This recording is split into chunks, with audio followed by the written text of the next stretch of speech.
Hello friend, मैं अरुण कुमार आपके अपना यूट्यूब चैनल न्यू प्रगति ट्यूटोरियल में आप सभी का स्वागत करता हूं। आइए हम लोग आज भूगोल के बारे में जानते हैं। सबसे पहले भूगोल किसे कहते हैं, भूगोल का परिभाषा क्या होता है। तो सबसे पहले हम लोग भूगोल का परिभाषा देख लेते हैं। यह एक विज्ञान है जिसके द्वारा पृथ्वी के ऊपरी स्वरूप और उसके प्राकृतिक विभागों का अध्ययन करते हैं। यानी कहने का अर्थ है कि भूगोल में हम लोग पृथ्वी के ऊपर रहने वाले यानी पहाड़, पठार, नदी, झरना इत्यादि के बारे में अध्ययन करते हैं। भूगोल का पिता इरेटोस्थेनीज को कहा जाता है। इसके बाद हम लोग देखेंगे कक्षा 10 का पहला अध्याय जिसका नाम संसाधन एवं उपयोग है। आइए इसका पहले स्क्रीनशॉट ले लीजिए। उसके बाद हम लोग कक्षा 10 के पहला पाठ का अध्ययन करते हैं।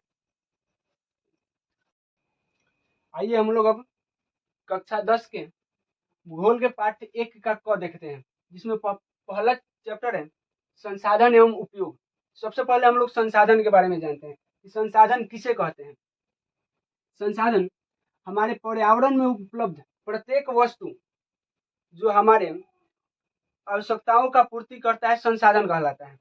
ये तो हो गया शॉर्ट फॉर्म में डिफिनीशन। लेकिन जब भी आप एग्जाम हॉल में जाएं, अगर आपको एक क्वेश्चन पूछ दिया जाए तो आप उसको इस तरह से लिख सकते हैं, हमारे पर्यावरण में उपलब्ध प्रत्येक वस्तु जो हमारे आवश्यकताओं को पूरा करने में प्रयुक्त की जा सकती है और जिसको बनाने के लिए तकनीक उपलब्ध हो तथा जो आर्थिक रूप से संभाव्य हो और सांस्कृतिक रूप से मान्य है, संसाधन कहलाता है। अब इसमें हम लोग देखते हैं प्रत्येक अलग अलग खंड करके कि प्रत्येक का अर्थ क्या है। सबसे पहले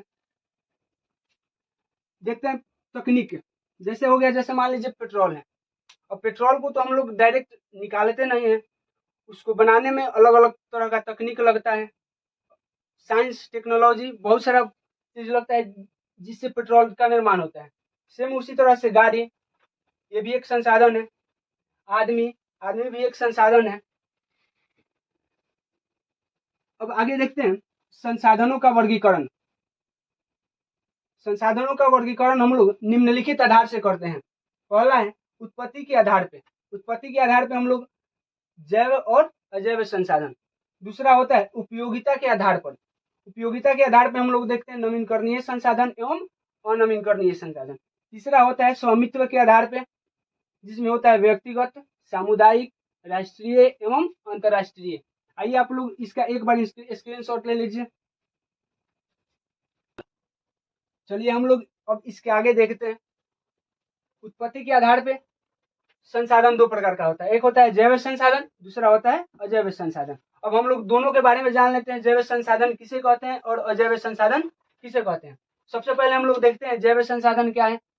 ऐसा संसाधन जिनका उत्पत्ति जैव मंडल से होती है तथा जिसमें सजीव का सभी गुण मौजूद होता है, जैव संसाधन कहलाता है। यानी कहने का अर्थ है कि वैसा संसाधन जिसका निर्माण क्या हो, सजीव वस्तुओं से हुआ हो।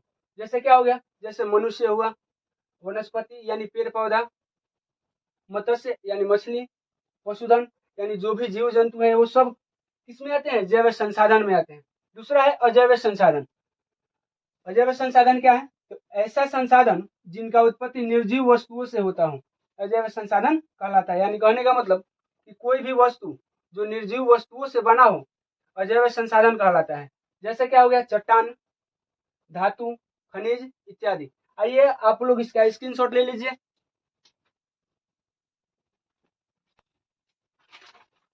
चलिए अब आगे हम लोग देखते हैं उपयोगिता के आधार पर संसाधन। उपयोगिता के आधार पर संसाधन को भी दो भागों में बांटा गया है। एक होता है नवीनकरणीय संसाधन तथा दूसरा होता है अनवीनकरणीय संसाधन। अब देखते हैं नवीनकरणीय संसाधन क्या है। वैसा संसाधन जिन्हें भौतिक या रासायनिक विधि द्वारा नवीकृत या पुनः प्राप्त किया जा सके। यानी कहने का अर्थ है कि वैसा कोई भी संसाधन जिन्हें भौतिक या रासायनिक विधि द्वारा फिर से बनाया जा सके, उसे हम लोग क्या कहते हैं, नवीनकरणीय संसाधन कहते हैं। जैसे क्या हुआ, सौर ऊर्जा। सौर ऊर्जा क्या एक बार में खत्म हो जाता है, नहीं, उसको बार बार करके बनाया जा सकता है। सेम वैसे ये पवन ऊर्जा, उसी प्रकार हुआ जल ऊर्जा, जिन्हें हम लोग बार बार बना सकते हैं जिसको। ठीक उसी प्रकार से अगला है अनवीनकरणीय संसाधन, यानी उपयोगिता के आधार पर जो है उसका दूसरा पार्ट है अनवीनकरणीय संसाधन। तो देखते हैं अनवीनकरणीय संसाधन क्या है। ऐसे संसाधनों का विकास लंबी अवधि तथा जटिल प्रक्रिया द्वारा होता है। यानी कहने का मतलब है कि वैसा कोई भी संसाधन जो क्या हो, लंबा समय में बने तथा जिसको बनाना आसान न हो, ऐसे संसाधन का विकास लंबी अवधि यानी अधिक समय लगे तथा उसको बनाने में कठिन प्रक्रिया हो, ऐसे संसाधन को अनवीनकरणीय संसाधन कहते हैं।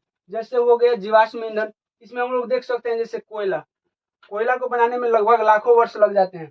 पेट्रोलियम इत्यादि ये सभी जो है अनवीनकरणीय संसाधन के उदाहरण है। आप इसको स्क्रीनशॉट कर सकते हैं। चलिए इसके आगे हम लोग अगले वीडियो में पढ़ेंगे। अगर वीडियो अच्छा लगा हो तो वीडियो को लाइक करें, शेयर करें तथा यदि आप चैनल पे नए हैं तो चैनल को सब्सक्राइब करें। धन्यवाद।